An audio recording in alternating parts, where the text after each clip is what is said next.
of the lived experiences of the military forces during the time of the Marawi siege. These experiences led to the highlight of a need of a rapid response action in urban counterterrorism. There are three things that I learned throughout this training, which are first, the firearm familiarization, second, synchronization, and third, being having the presence of mind. For firearm familiarization, we should know our firearms well. Asawa natin tong mga to. Alam natin kung paano gamitin, kontrolin, at intindihin. Ito dapat ay nasa tamang ayos, maganda ang mechanism, and during combat, we should be familiarized kung ano ang tutok nito, ang sipat natin, at maging sa pagpapaputok nito. Dapat nagkakaamuyan tayo sa lahat ng galawan natin. Hindi pwede na magsisigawan tayo sa loob. Dapat tango o mata sa mata, nagkakaintindihan na tayo.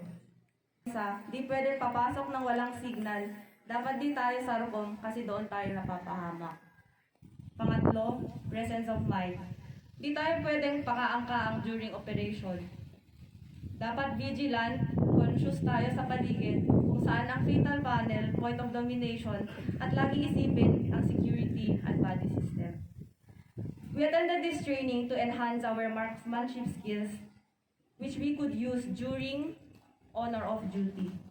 This training is not only intended sa ating mga trabaho, but for the fact na meron na tayong alam that during times of war, maisasalba natin mismo ang ating mga mahal sa buhay, maging ating mga sarili.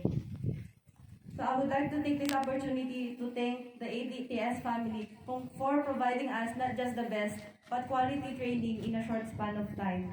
For our instructors, we appreciate your selfless impart of knowledge and skill para sa amin. Makikita namin na hindi kami pinagdamutan lahat ng mga nalalaman nila, binigay nila sa amin. We also appreciate their initiative in the provision of our training resources. And lastly, their dedication in facilitating and supervising our daily activities despite their number. So again, in behalf of the UCT class, thank you and may we all be blessed. Good morning.